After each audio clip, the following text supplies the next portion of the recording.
Hello, it's Blue Orange 22. So you see the title, London Reaction, Why the Men's Rights Movement is Winning. Sorry for the camera. My laptop is broken. This is my old laptop, which is why the sound and video quality isn't very good. It's kind of annoying because I had some videos saved on my laptop that I was gonna work on and download when I got back, but it actually broke over there. But anyway, so why the men's rights movement is winning. If you guys saw my last two videos, you know I just spent a week in London and I printed out 200 of these posters for International Men's Day, and I went around town hanging them up. And the reason why I think the men's rights movement is winning is because of the reaction that these posters received. I've done videos before where I said a lot of people are MRAs, or at least they support the ideals of MRAs without actually knowing that they're MRAs at heart. So what I would do when I walked around London, and you can see the videos, I would post up a poster and I would kind of hang back a little bit, or I'd pretend to be on my phone and I would kind of see how people would react.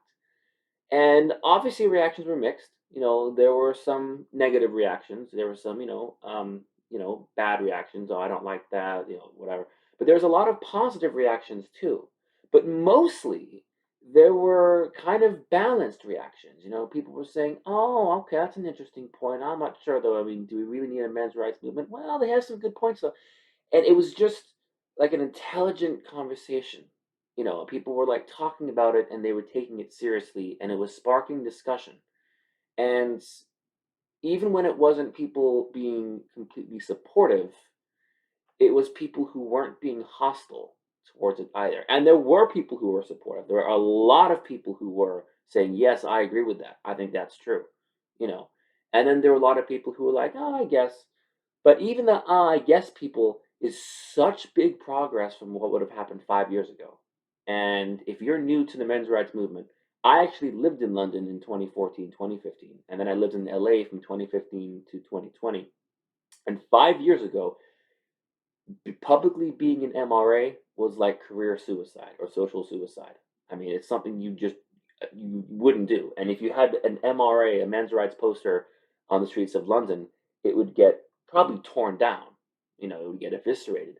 But the reactions are different now, and I feel like the men's rights movement, or at least the conversation on men's issues, is definitely progressing. Definitely has progressed significantly since 5 years ago.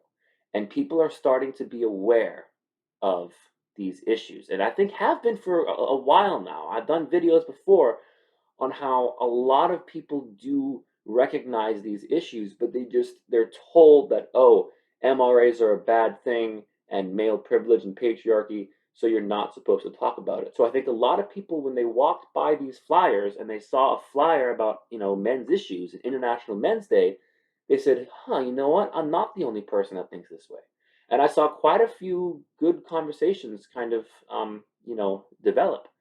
And I walked up to a few people and I said, "Hey, what is that? What do you think about that?" And I would see.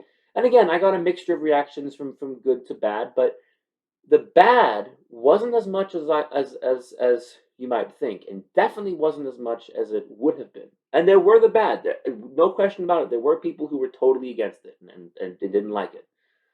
But one thing I didn't see, which was very encouraging, and I'm sure it happened, and I just wasn't there for it. So I didn't see a single person rip any of the flyers down, which I did see when I used to do this in LA. But anyway, so I did bring a couple back. The UK version, International Men's Day is the 19th. So I brought a couple back. So if you're in the UK, I can make some copies and mail them to you if you are unable to. But anyway, so that's kind of that. So I think it was a very positive experience, and I'm quite pleased with how it went. And I think this project on Men's Days is going to be great, and it could be really big for us. I do apologize. My videos may be a little questionable over the next week or so. I don't know how long it's going to take to fix this laptop, and there's some videos I really want to get out, but that's life, and we'll see what we can do. But yeah, if you don't know what I'm talking about, if you want to watch the two videos of me in London, on the streets of London, I've linked them both below, and you'll see it got to the point where I was completely comfortable being in the open on the sidewalk with people walking by just doing it. Like in the beginning, I was kind of like nervous and I was kind of doing when no one was around and, kind of doing it quickly. But based on the reactions I saw, it got to the point where I did feel comfortable just doing it in front of a crowd of people. So I think that's a very encouraging sign of progress.